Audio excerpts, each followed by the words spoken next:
Sage is awesome. Can just find out the problem to my swing. Remember to push those hands forward parallel to the box. It's really cool. Welcome to the batting lab. 안녕하세요. 잘 들리신가요? 네. 이게 제가 과거에 발표할 때는 앞에서 뭐 첫 번째, 두 번째, 세 번째 뭐 이 정도에서 발표를 하다가 오늘 9번째 발표를 하니까 굉장히 기다리는 게 고통스럽네요. 그리고 뒤쪽에 이렇게 뒤쪽 세션을 하면 이렇게 다 그 오신 오늘 그 고객분들께서 가시면 어떡하지? 뭐 이런 걱정도 계속 하고 있고, 근데 보니까 많이 가셨어요, 앞에. 그래서 마음이 좀 아픕니다. 네, 앞에 좀 아이스 브레이킹 하느라고 이런 말씀 좀 드려봤고요. 지금 이게 저희가 이런 그 대면 세미나를 한 2년간 못 하다가 이게 대면 세미나를 이렇게 하니까 굉장히 감개가 무량합니다. 그리고 오늘 여러분들 이렇게 만나 뵙게 돼서 굉장히 기쁘고요. 저희 그 세스 익스플러라고 하는 이런 그 행사에 참여해 주셔서 감사합니다. 지금 이제 8개의 세션을 쭉 들으면서 이제 열심히 공부하셨어요, 그죠? 근데 마지막 세션은 공부라기보다는 좀 약간 재미있는 그렇다고 그냥 놀기만 하는 그런 것은 아니지만 이런 분석 같은 것들을 이용해서 좀 재미있는 그런 내용들을 좀 살펴보고자 합니다. 자, 오늘 이제 데이터와 야구에 대한 그런 이야기들을 이제 말씀을 드리려고 하는데, 그 말씀을 드리기 전에 세스의 ESG라고 하는, 요즘에 ESG 경영이라는 말 굉장히 많이 지금 나오고 있지 않습니까? 근데 세스도 마찬가지로 ESG에 관련된 그런 그 액티비티들을 굉장히 많이 합니다.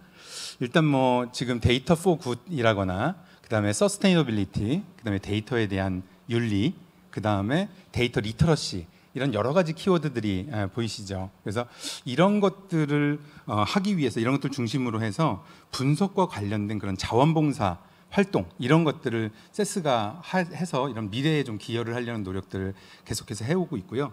특히 데이터 포 굿 같은 경우에는 여기도 나와 있지만 빈곤이라든가 건강, 인권, 교육, 환경, 이런 여러 가지 관점에서 그 문제를 해결하기 위해서 이런 비정부 조직이라든가 어떤 그 비영리 단체라든가, 또 세스의 고객도 있을 수 있고요. 또 그다음에 비슷한 생각을 가진 조직, 이런 그 분들하고 같이 코워크를 해서 이런 문제를 풀기 위해서 굉장히 많은 노력들을 하고 있습니다. 오늘 점심시간에 그 영상들을 좀 틀어드렸었는데, 거기에도 이제 와일드 트랙이라고 하는 그런 그 멸종 위기 동물들을 이제 분포 같은 것들을 찾고, 그런 부분들을 이제 그 동물들을 구제하기 위해서 이제 세스가 이런 분석적인 그런 노력들을 같이 하고 있는 그런 환경이고요.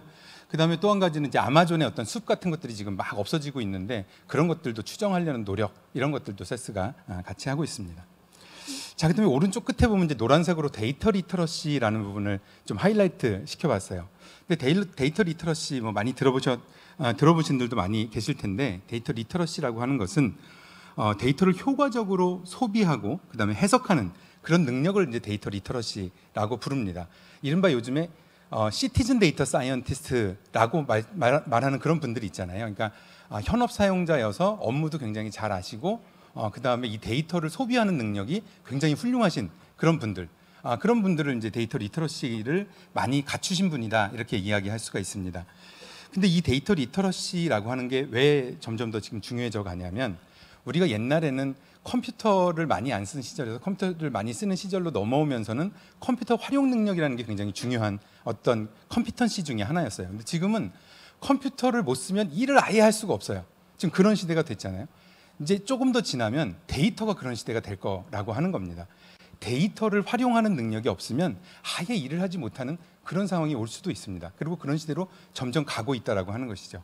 그러다 보니까 요즘 아이들한테도 이런 데이터 리터러시, 이런 능력들을 좀 키워주려는 노력들을 좀 더 많이 하려는 그런 부모님들도 많이 계시고, 그래서 초등학교 학생들이 지금 벌써 파이썬을 배우기 위해서 막 학원을 다닌다고 해요. 근데 저는 파이썬을 배우는 것도 굉장히 좋지만, 그것도 이제 미래를 생각해서 그런 것들 하는 거 굉장히 의미가 있지만, 데이터를 잘 활용하는 능력이 없고 데이터를 바라보는 관점이 없는 상태에서 파이썬, 솔직히 아이들이 배우는 그런 관점에서는 오히려 이런 데이터를 활용하는 능력을 가르치는 게 우선이 아닐까라는 생각이 듭니다. 물론 두 가지가 다 필요하다는 그런 의미입니다. 자, 그래서 이런 그 요즘의 시대는 데이터가 넘쳐나는 이런 시대에 이런 데이터 리터러시가 너무너무 많이 필요하다고 볼 수 있고요. 그래서 세스가 어떤 노력들을 하고 있냐면 초등학생부터 또 그런 그 대학교에 있는 캠퍼스에 있는 그런 대학생들 이런 사람들이 이런 데이터에 대한 호기심 이런 많은 사람들이 그런 그 데이터의 중요성을 좀 배울 수 있도록 저희가 이제 많은 프로그램들을 만들어서 지금 도와드리려는 그런 노력들을 하고 있습니다. 오늘 보시는 이 더 배팅랩이라고 하는 것도 마찬가지로 이런 것에 데이터 리터러시의 일환으로 이해를 해주시면 좋을 것 같습니다. 자, 더 배팅랩이라고 하는 것의 이제 모티베이션입니다. 지금 요 사진을 보시면 그냥 바로 느끼실 수 있을 겁니다. 그러니까 그 미국 같은 경우에는 지금 각 가정에서 취미로 그런 아이들하고 이런 그 소프트볼이라든가 이런 야구 같은 것들을 가르치고 배우고 하는 일들을 많이 하죠. 여기 이렇게 망을 보시면 느껴지시는 게 좀 그 있지 않을까요? 우리나라는 이런 것보다는 어른이 돼서 이제 골프를 시작할 때 이런 실내 골프장에 가서 이렇게 하는 그런 그게 이제 딱 떠오르실 것 같은 생각이 드는데요. 지금 이 아이들 입장에서 이 야구를 배운다는 건 사실 쉬운 일이 아닙니다. 그래서 데이터를 이용해서 이 야구를 배울 수 있다면 야구를 좀 더 효과적으로 배울 수 있다면 얼마나 좋을까 이런 생각을 이제 해보실 수 있을 것 같고요. 그 다음에 그런 것들을 통해서 야구만 배우는 것이 아니라 아이들에게 이런 데이터 리터러시 능력을 갖추게 한다면 금상첨화가 되지 않을까 이런 생각을 이제 해보는 거죠. 사실 이제 데이터와 야구 이 두 가지 키워드를 생각해 보면 저도 사실 처음에 데이터와 야구 그러면 데이터 야구가 떠오르잖아요. 그럼 데이터 야구 그러면 우리나라에서 한동안 유행했던 그 머니볼이라는 영화, 그 다음에 김성근 감독, 뭐 이런 분들이 떠오르지 않습니까? 그 다음에 요 근래에는 이제 2020년도에 그 삼성의 감독님이 허삼영 감독님이라는 그 감독님이셨는데 이 허삼영 감독님이 어떤 이력을 갖고 계시냐면 데이터 분석, 전력 분석원이라는 이력을 갖고 계세요. 그래서 전력 분석을 하시는 그런 분이 이제 감독이 되신 거예요. 그래서 이분을 한동안은 허파고라고 불렀다고 합니다. 그러니까 알파고에다가 이제 허씨니까 허를 앞에다 이렇게 붙이신 것 같아요. 근데 사실 오늘 하려는 얘기는 그런 얘기는 아닙니다. 이런 얘기가 아니고 오늘 하려는 얘기는 이 데이터와 그러니까 야구의 능력도 쑥쑥, 그 다음에 이 데이터의 그 데이터를 이해하는 능력도 쑥쑥 이 두 가지의 측면으로 이야기를 하고자 합니다. 그래서 이런 것들을 어린이들을 위해서 이런 것들을 할 수 있는 이런 리터러시 프로그램, 데이터 리터러시 프로그램 이렇게 이름을 붙이면 좋을 것 같아요. 그러니까 다시 한번 말씀드리면 이런 거죠. 딱딱하고 지루하게 책으로 보면서 우리가 분석을 배우고 머신러닝을 배우고 통계를 배우고 이렇게 배우는 것이 아니라 이런 내가 좋아하는 어떤 야구를 통해서 그런 것들을 배우게 되면 아이들이 좀 더 그 흡인력이 좀 더 강해지지 않을까라고 생각하는 데서 이제 시작을 하게 된 거죠. 네. 지금 이제 우리가 야구라는 것들을 하기 위해서 이제 뒤에 계속 이런 얘기들이 나와서 일단 우리가 스윙을 하는 6단계를 잠깐 설명을 드리고 넘어가려고 합니다. 일단 첫 번째가 스탠스죠. 스탠스. 그다음에 두 번째 로드, 그다음에 스트라이드, 어택, 그다음에 커넥, 그다음에 팔로우 스루 이 6개의 단계로 되어 있는데 이제 골프를 재미있어하고 좋아하시는 분들은 비슷하다는 느낌이 드실 거예요, 그죠? 그래서 그런 이 단계 6개의 단계를 통해서 우리가 얼마나 자세가 이 스윙하는 자세가 얼마나 적당한 굿스윙에 가까운가 이런 것들을 이제 그 측정하고 비교해가는 그런 것들이 지금 오늘 그 발표의 핵심이라고 볼 수 있습니다. 자, 아까 앞에서 이제 영상에서 보셨죠? 이게 뭐냐면 그 배팅 케이지라고 하는 겁니다. 지금 더 배팅 랩이라는 이름에서 알 수 있듯이 우리가 배팅이라고 하는 것은 공을 치는 방망이를 배트라고 하잖아요, 그죠? 그런 그 이름을 이제 배트라고 하는데 우리가 야구나 소프트볼을 통해서 이 데이터 리터러시의 향상을 돕는 그런 프로그램이라고 볼 수 있고요. 지금 여기 안에 배팅 케이지 안에 들어가게 되면 아이들이 여기에서 이제 배팅을 이렇게 하게 되는 거죠. 그러면은 배팅하는 것을 카메라나 센서 이런 것들이 배팅되는 그런 결과들을 캡처링을 하고 그 다음에 아까처럼 굿스윙이라는 거 하고 어떤 그런 갭 분석 같은 것들을 하는 거죠. 그래서 어떤 부분은 비슷하고 어떤 부분은 약한지 이런 부분을 통해서 이제 피드백을 해주는 그런 형태가 됩니다. 그래서 다시 골프 얘기로 잠깐 다시 돌아가면 골프를 할 때 원포인트 레슨을 받거나 티칭 프로님한테 그런 그 레슨을 받게 되잖아요. 그런 것들을 바로 AI 코치가 그런 것들을 해주는 그런 형태라고 생각을 하시면 될 것 같습니다. 그래서 맞춤형 배팅 개인 코치 이렇게 이름을 붙일 수 있을 것 같아요. 자, 그럼 이제 배팅랩의 목적을 한번 생각을 해보죠. 크게 두 가지 목적이 있는데 첫 번째는 말 그대로 스포츠죠. 아까 야구 실력도 쑥쑥, 그죠? 오른쪽에 있는 것은 데이터 리터러시 측면이 되는 거죠. 요거는 바로 데이터 사이언스의 어떤 한 축인 데이터 리터러시 능력도 쑥쑥 이런 측면으로 보시면 될 것 같아요. 데이터 리터러시는 뒤에서 조금 더 자세하게 설명을 드리겠습니다. 자, 일단 배팅랩이라고 하는 것을 확인을 해보면 일단 아까 말씀드렸던 것처럼 타자가 배팅 케이지에 일단 들어갑니다. 거기 들어가서 타격을 딱 하게 되면 세스의 AI, 즉 컴퓨터 비전 그리고 IoT 분석 기술 이런 것들을 통해서 자세를 실시간으로 데이터화해서 지금 분석을 하고 옵티멀한 어떤 그런 자세하고 비교를 해서 어떤 부분이 부족한지 이런 것들을 확인한 다음에 케이지의 바닥이라든가 벽면이라든가 그다음에 이런 곳에 이제 이런 그 피드백 같은 걸 주는 거죠. 물론 아까 영상에도 잠깐 나왔습니다만은 그 음성으로도 그런 피드백을 주고 있어요. 그래서 그런 것들을 통해서 아이들이 야구를 일단 좀 더 재미있게 배울 수 있는 그런 그 측면이라고 말씀을 드릴 수가 있게 되고요.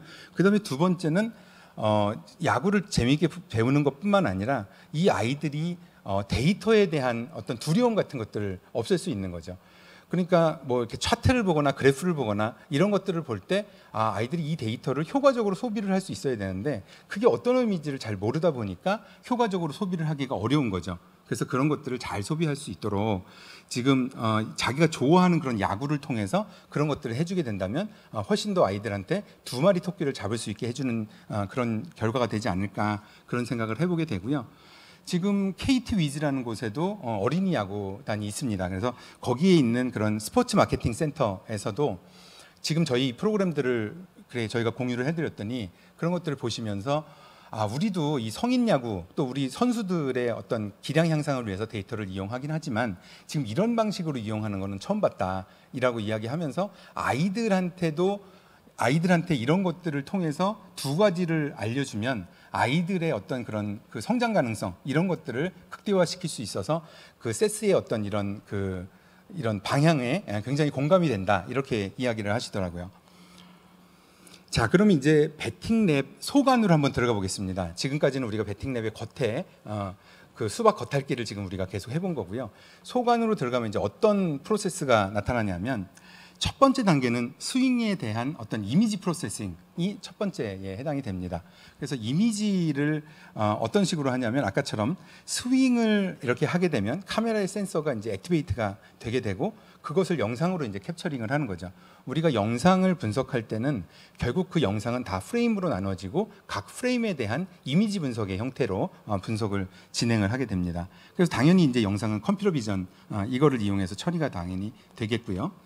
그 다음에 두 번째 단계는 이 스윙을 어떻게 이밸류에이트 할까인 거죠.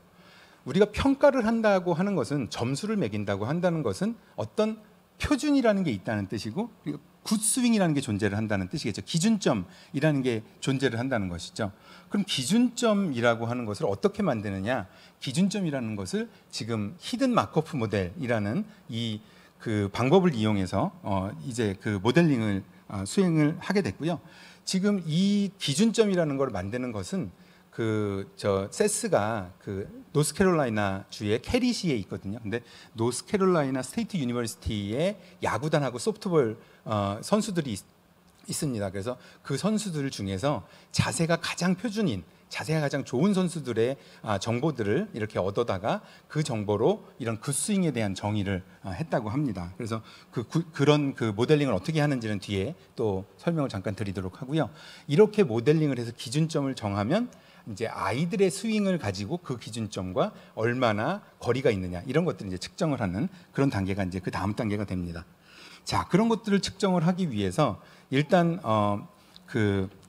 그런 그 타석에 아이들이 거기 들어가서 이제 스윙을 하게 되면 그 카메라나 센서를 통해서 아이들의 이런 무게 중심의 변화, 우리가 이렇게 뒤쪽 다리에 무게 중심을 가졌다가 이 스윙을 할 때는 디딤발을 짚고 앞쪽으로 이렇게 옮겨서 무게 중심을 옮겨서 우리가 스윙을 하게 되는데 그 스윙을 할 때 무게 중심이 얼마나 유연하게 잘 이동되는지 그런 것들을 측정을 할 수가 있게 되고요. 마찬가지로 공도 마찬가지입니다. 공을 일단 타격을 하면 이 공이 궤적이 어떻게 흘러가는지 이런 것들을 다 하게 되는 거죠. 다시 골프 얘기로 잠깐 가보시면 골프 우리 스크린 골프 같은 거 가보시면 거기는 공에 포커스가 되어 있죠. 그래서 공을 놓고 공을 치면 사람의 모습은 보지 않아요. 물론 영상을 찍어서 화면에 잠깐 보여주긴 합니다만 그것을 분석하지는 않죠. 그래서 공을 놓고 공을 타격하면 이 공이 얼마나 어떤 방향으로 그렇게 날아가는지 그런 것들은 센서를 통해서 확인을 할 수 있죠. 그래서 지금 우리나라에도 이런 그 어디에 가서 뭐 골프를 배우거나 이런 거 할 때 자세를 이런 식으로 하는 것은 한 번도 본 적이 없어요. 그래서 그런 것들을 향후에 이런 것들을 뭐 하실 기회가 있다면 굉장히 재미있는 주제가 되지 않을까 그런 생각을 해봅니다. 자, 그다음에 두 번째는 여기에서 이제 요건 궤적 좀 아까 말씀드린 내용이고요. 그다음에 세 번째는 이제 이거를 이밸류에이트 하기 위해서 어떤 피드백을 만들어내기 위해서는 일단은 이 점수가 굿스윙과 얼마나 차이가 나는지 그래서 그걸 가지고 이제 점수를 매기는 거죠. 그 다음에 점수를 매기고 나서 여기에 전문가인 그런 그 휴먼 코치, 사람 코치가 이런 그 비즈니스 룰 같은 것들을 만들어서 우리가 이제 일반적으로 우리가 업무를 할 때도 분석의 결과, 스코어 결과와 비즈니스 룰을 컴바인해서 많이 사용을 하잖아요. 여기서도 마찬가지로 그런 방식을 사용을 했습니다. 그래서 그렇게 해서 점수를 만들어내고 이런 그 굿스윙과의 차이가 많이 나는 것부터 이제 우리가 개선 사항에 포함이 되겠죠. 그래서 그런 방식으로 이제 피드백을 하게 되는 그런 형태가 됩니다. 자, 그 다음에 지금 이 모든 그런 과정들은 이제 클라우드에 우리가 실시간으로 스코링을 하고 실시간으로 피드백을 주기 위해서 클라우드에 다 올려놓고 클라우드에서 바로바로 실시간으로 처리해서 아까처럼 그런 것들을 보여주게 되고요. 여기에도 게이미피케이션 같은 것들을 좀 반영을 했습니다. 그래서 배지 같은 것들을 제공을 하는 거죠. 그래서 아이들이 재미있게 저런 배지 같은 것들을 취득을 하면서 이런 야구들을 좀 더 재미있게 배우고 그 다음에 데이터에 대한 것도 좀 더 재미있게 배울 수 있도록 하는 그런 단계라고 말씀드릴 수 있습니다. 자, 그러면 이 머신 코치, 그러니까 AI 코치, 우리가 사람 코치라면 눈으로 보고 뭐가 굿이다 그렇지 않다라는 걸 바로바로 생각을 하게 될 텐데 이 AI 코치, 머신 코치는 그러면 굿스윙이라는 걸 어떻게 할 거냐, 그 다음에 스윙을 어떻게 여러 단계로 쪼개서 생각을 할 거냐, 어떤 방식으로 피드백을 줄 거냐, 이런 것들에 대한 것들이 이제 궁금해지겠죠. 그런 것들은 여기에 이제 해답이 있습니다. 일단은 굿스윙이라고 할 수 있는 정보를 게더링 해야겠죠. 아까 NC 스테이트에 있는 그런 자세가 좋은 그런 선수들의 정보들을 게더링 했고요. 그 다음에 아까 HMM이라고 하는 그런 모델로 모델링을 해서 이런 옵티멀 스윙에 대한 모델을 만들어낸 거죠. 그 다음에 우리가 리얼타임으로 스코링을 하려면 이 모델을 이제 클라우드에 올려야 되겠죠. 그래서 클라우드에다가 디플로이를 하게 되고 그 다음에 디플로이 된 그 모델을 리얼타임으로 스코링을 하고 그 다음에 리얼타임으로 피드백을 만들어서 이제 그 아이들한테 커뮤니케이션 하는 거죠. 그림으로, 그러니까 디스플레이 화면에 그림으로, 음성으로 이렇게 이제 아이들한테 커뮤니케이션 하는 거죠.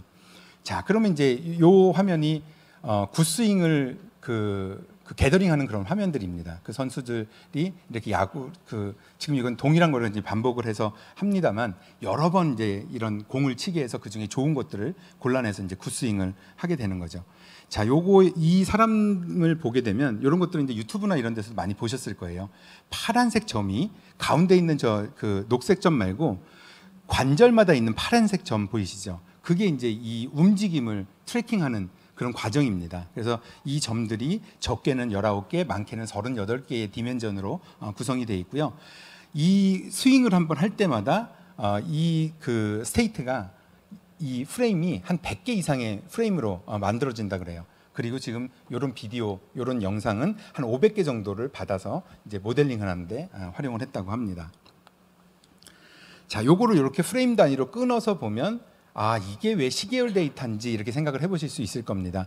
지금 이 데이터가 각각의 점들 기준에서 봤을 때는 처음에 이런 모양이 있다가 팔로우 스루를 하면서 이 어깨가 이렇게 돌아가면서 관절들이 따라서 움직이게 되어 있죠. 그래서 그런 스테이트의 변화, 이런 것들을 시계열 데이터로 정의를 했고요. 그 시계열 데이터로 정의된 것을 통해서 이제 모델링을 진행을 하게 된 겁니다. 자, 요게 바로 히든 마코프 모델의 형식인데요. 아까 그 그림하고 동일한 그런 모습을 보이죠. 밑에 있는 거는 그 업저버블 한 그런 프레임이 되고요. 위쪽은 히든 페이즈, 그래서 히든 스테이트가 됩니다. 그래서 히든 스테이트에 있는 그런 값들을 통해서 이 그 이미션 프로바빌리티 이런 것들을 이제 계산을 하게 된 거죠. 자, 이런 형태는 음성 인식이라든가 필기 인식, 동작 인식, 그다음에 품사 태깅, 그다음에 바이오 인포메틱스 이런 쪽에 이제 많이 쓰이는 머신러닝 방법 중에 하나인데요. 모양을 보시면 사실 RNN하고도 되게 비슷해요. 그래서 RNN을 적용을 해도 저는 꽤 잘 맞을 것 같다는 생각도 사실 듭니다. 그런데 지금 이번에 적용한 모델은 이제 히든 마코프 모델 요거를 이제 적용을 했고요. 그 안에서 이제 파라미터들을 추정을 할 때 사용하는 방법이 여러 가지 알고리즘들이 있습니다. 근데 지금 아까 예만 조금 아까 그 예만 본다 하더라도 지금 히든 스테이트가 개수가 100개가 넘거든요. 근데 히든 스테이트가 지금 40개만 된다 하더라도 지금 가지고 있는 그런 그 파라미터의 개수가 32,000개 정도가 되거든요. 물론 요즘에 초거대 AI 이런 게 되면 뭐 추정해야 될 어떤 그런 그 파라미터 수가 수십조 개 정도 되는 그런 초거대 AI도 요즘에 하고 있습니다만은 얘는 그 정도까지 할 필요는 사실 없는 그런 모델이 되겠죠. 그래서 결론적으로 말씀드리면 EM 알고리즘을 이용해서 지금 그 추정을 하게 됐습니다. 사실 EM 알고리즘 저도 이제 박사학위 논문 때 썼던 그런 알고리즘인데요. 요 알고리즘 같은 경우에는 그 라지 모델, 그러니까 이 파라미터가 굉장히 많을 때 사용하는 그런 알고리즘으로 알려져 있고요.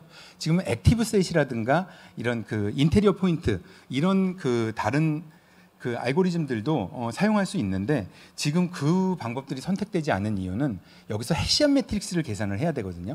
해시안 매트릭스는 매트릭스를 한 번 미분하면 그레디언트고 두 번 미분하면 해시안 매트릭스가 되는데 이런 그 매트릭스를 두 번 미분하는 과정에서 계산량이 엄청 어마어마하거든요.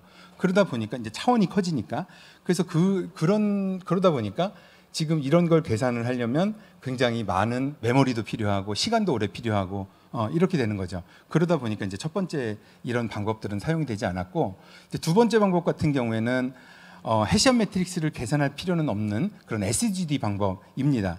스토캐스틱 그레디언트 디센트 방법, 우리가 이제 머신러닝 할 때 많이 등장하는 그런 방법인데 그런 것들을 하지 않아서 좋기는 하지만 요거는 이제 뭐 모델링의 어떤 모델의 그 정확도가 그리 높지는 않아서 두 번째 방법도 이제 선택이 되지 않은 거죠. 그래서 이제 세 번째 있는 EM 알고리즘으로 이런 파라미터들을 추정을 하게 됐고요. EM 알고리즘을 잠깐 더 말씀을 드리면 EM이라고 하는 게 아까 이제 엔터프라이즈 마이너 많이 나왔는데 그 EM의 EM이 아니고요. 익스펙테이션 맥시마이제이션이라고 하는 알고리즘입니다. 익스펙테이션은 파라미터를 지금 왼쪽 그 박스에 나와 있지만 그 프로버빌리티를 업데이트하는 그런 단계고요. 그다음에 M 스텝은 파라미터를 업데이트하는 그런 방법이 되겠습니다. 그래서 그거를 계속 반복하면서 프로버빌리티를 업데이트해서 지금 라벨을 결정하고 라벨을 업데이트하게 되는 거죠. 이 확률값이 업데이트 됐으니까 라벨이 바뀌게 되는 그런 수도 있겠죠. 그러면 라벨이 다시 결정이 됐으니까 다시 파라미터를 업데이트하고 또 파라미터가 업데이트 됐으니까 다시 프로버빌리티를 업데이트할 수 있고 또 프로버빌리티가 업데이트 됐으니까 그 라벨을 또 업데이트할 수 있고 이런 식의 방법들이 계속 반복적으로 일어나게 되는 거죠. 그래서 그렇게 해서 더 이상 그 파라미터 값이 변하지 않을 때까지, 그러니까 컨버지 될 때까지 계속해서 반복을 하게 되는 그런 알고리즘입니다. 그렇게 하고 나면 그 많은 아까 500개 이상의 그런 비디오를 통해서 이런 굿 스윙, 옵티멀 스윙이라고 하는 것들을 이런 식으로 정의를 할 수가 있게 되는 거죠. 이렇게 데이터로 표현을 할 수가 있게 되고요. 이렇게 표현된 것을 기준으로 해서 이 그 아이가 케이지에 들어가서 저렇게 스윙을 하게 되면 그 좀 아까 만들었던 굿스윙과 이제 비교를 하게 되는 거죠. 그래서 오른쪽에 있는 요쪽 그 분포처럼 우리가 굿스윙은 저런 분포 그 주위에 있어야 되는데 지금 이 학생 같은 경우는 왼쪽에 이렇게 빨간색 선으로 많이 떨어져 있는 걸 보실 수가 있게 되는 거죠. 이러면 이제 개선 사항이 많이 발생한다 이렇게 보시면 될 것 같고 실제로 이런 프레임마다 여기 보시면 프레임마다 스코어가 만들어지거든요. 그래서 프레임마다 스코어를 만들고 어떤 프레임은 지금 굿스윙과 비슷하고 어떤 프레임은 굿스윙과 다르다라고 하는 것들을 통해서 우리가 이런 타격 자세 같은 것들을 교정할 수 있는 그런 체계로 갈 수 있게 되는 것이죠. 자, 그러면 이제 피드백은 어떻게 하느냐? 아까 앞에서도 말씀드렸던 것처럼 점수가 낮고 차이가 많이 날수록 고칠 게 많아지는 거죠. 예를 들면 이런 거죠. 지금 이제 스윙을 하게 되면 다리의 보폭이 너무 넓어도 안 되고 너무 좁아도 안 되겠죠. 그러면 다리의 보폭이 너무 넓거나 좁거나 이런 것들에 대한 것들을 피드백으로 줄 수도 있고요. 그 다음에 앞쪽 다리와 뒷다리, 지금 두 다리 중에서 뒤쪽에 이렇게 무게중심을 가졌다가 앞쪽에 무게중심을 가져가면서 사실 이렇게 타격을 어택을 해야 되는데 그런 것들의 밸런스가 얼마나 잘 이루어지고 있는지 이런 것들도 스윙의 어떤 피드백의 한 종류가 될 거고요. 그 다음에 디딤발을 어떤 아이디얼 레인지에 제대로 줬느냐 이런 것들도 할 수 있게 되겠죠. 사실 골프 얘기도 또 잠깐 넘어가면 우리가 스위스팟에 맞는지 안 맞는지 이런 것들을 확인하기 위해서 막 드라이버에다가 스티커 같은 거 붙여서 쳐보고 어디에 맞는지 계속 눈으로 보면서 하고 싶은 그런 생각을 하시게 되잖아요. 그런 것처럼 이 안에서 그런 것들을 자동으로 그렇게 해주고 그 맞는 것에 대한 분포 같은 것들을 보여주고 내가 지금 어떻게 치고 있는지 어떻게 일관성이 가져가고 있는지 이런 것들을 보여준다면 훨씬 내가 이런 것들을 연습하는 데 굉장히 도움이 많이 될 거라는 생각을 합니다. 그래서 그런 방식으로 아이들한테 피드백을 이렇게 주게 되는 거죠. 자, 이렇게 해서 이제 아이들이 이제 이 프로그램을 마치게 됐습니다. 이제 어떤 결과가 나왔는지 한번 잠깐 보시겠습니다. 이 세 아이들 같은 경우에 첫 번째 세션을 하고 난 첫 번째 세션, 그러니까 처음에 이 프로그램을 거치기 전이겠죠. 거치기 전에 스윙의 모습이 위에 있는 모습입니다. 그리고 12번의 세션을 거친 다음에 모습입니다. 사실 비전문가들이 봐도 이런 체중의 중심 이동이라든가 스윙의 팔로우 스루라든가 이런 부분들이 훨씬 개선된 거를 보실 수가 있는 거죠. 그래서 스포츠 관점에서 이렇게 야구 실력도 늘어난 거를 확인하실 수가 있고요. 그 다음에 두 번째는 데이터 리터러시 관점에서 데이터를 이해하는 관점에서 이거를 시작하기 전에는 사실 10명 중에 3명, 그러니까 약 30% 정도의 아이들이 그것을 이해한다 이렇게 이야기를 했다면 나중에 끝날 때는 이게 이제 반복 학습의 결과일 수 있겠습니다. 그래서 90% 정도가 약 3배 정도가 늘어나고 퍼센트의 그런 향상 측면에서는 60%포인트 정도가 향상되는 이런 어메이징한 이런 결과들을 보실 수가 있습니다. 그래서 우리가 이 더 배팅 랩이라는 것은 우리가 배팅이라고 하는 어떤 액티비티, 어떤 행위에 그냥 이걸 배우게 되면 애널리틱의 관점은 데이터 리터러시의 관점은 이제 없었던 거죠. 그런데 애널리틱이라는 것을 통해서 데이터 리터러시라고 하는 것을 만들어내니까 이 아이들이 이런 프로페셔널한 어드바이스를 이렇게 받게 되니까 스포츠 측면만이 아니라 스포츠와 이런 데이터 사이언스, 데이터 리터러시라고 하는 그런 측면에 정말 무한한 잠재 가능성 이런 것들을 키워줄 수 있다. 이런 측면으로 이해를 하시면 좋을 것 같습니다. 그래서 이 프로그램이 그렇게 만들어졌고 아이들한테 그런 것들을 좀 더 잘 지원할 수 있게끔 세스가 많은 도움을 지금 주려는 노력을 하고 있습니다. 자, 이제 한국에서 만약에 이런 것들을 하고 싶으면 그럼 어떡하냐? 인데 사실 배팅 케이지는 사실 한국에 뭐 가져와서 하기도 어렵고 우리가 그렇다고 미국에 가서 할 수도 없고 참 어려움이 많죠. 그래서 이제 이런 것들을 전 세계적으로 데이터 플레이북이라고 하는 것을 지금 다 이미 공유가 되어 있습니다. 그래서 오른쪽에 있는 QR 코드를 찍으시면 바로 그쪽으로 연결이 되고요. 밑에 있는 링크를 누르시면 위에 있는 것처럼 저런 6개의 스테이지에 대한 상세, 그래서 이게 한 120페이지 정도 되는 그런 북으로 되어 있습니다. 그래서 그런 것들을 보시면서 혹시 야구를 좋아하시는 분들은 아이들하고 이런 것들을 실제 해보시는 것도 좋을 것 같고요.